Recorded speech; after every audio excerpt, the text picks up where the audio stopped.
Good afternoon, this is Dominic with TheBackVlog. Recently, I finished the second volume of the manga masterpiece that is Akira.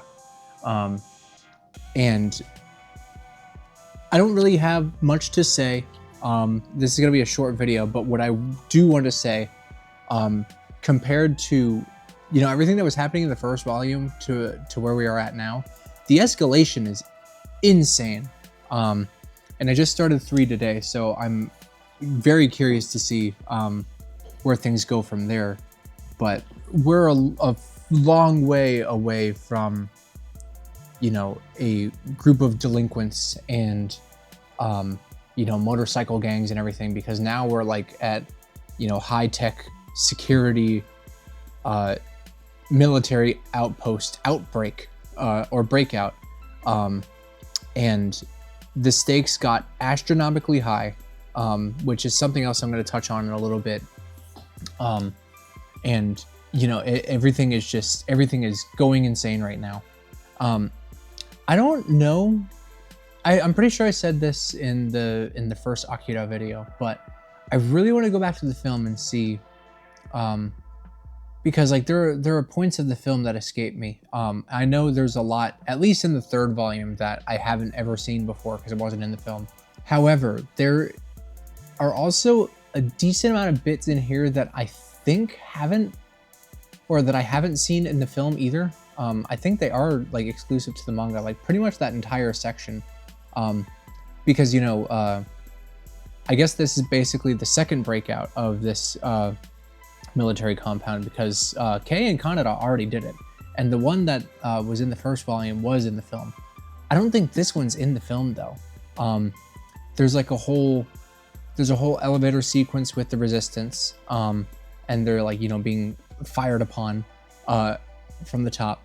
Meanwhile, Kei is like being mind controlled by one of the psychokinetic children, which I think may have been in the film. I don't remember.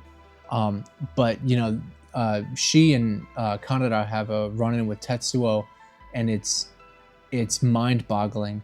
And all the while, like, the military is like, chasing, like, everything is like convalescing into one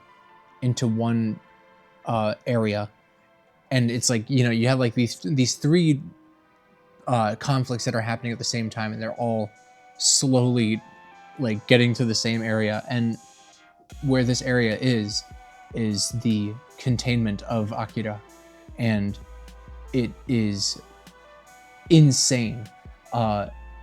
Just the suspense and the tension with this entire sequence, and the absolute fear that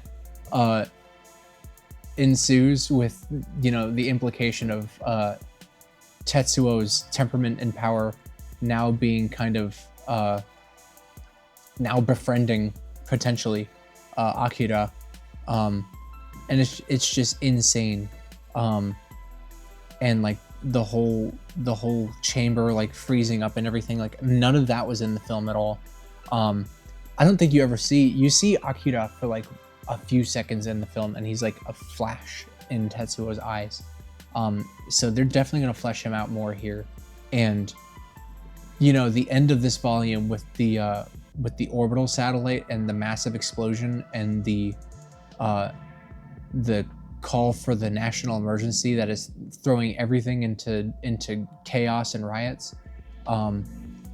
It's going to be insane. This is the first third of this entire series, and when I mean that the escalation goes nuts, it goes nuts. It goes real nuts. Yeah, I'm so excited to finish this. Yeah, stay tuned for the next mind-bending volume of Akira, or my discussion of it rather.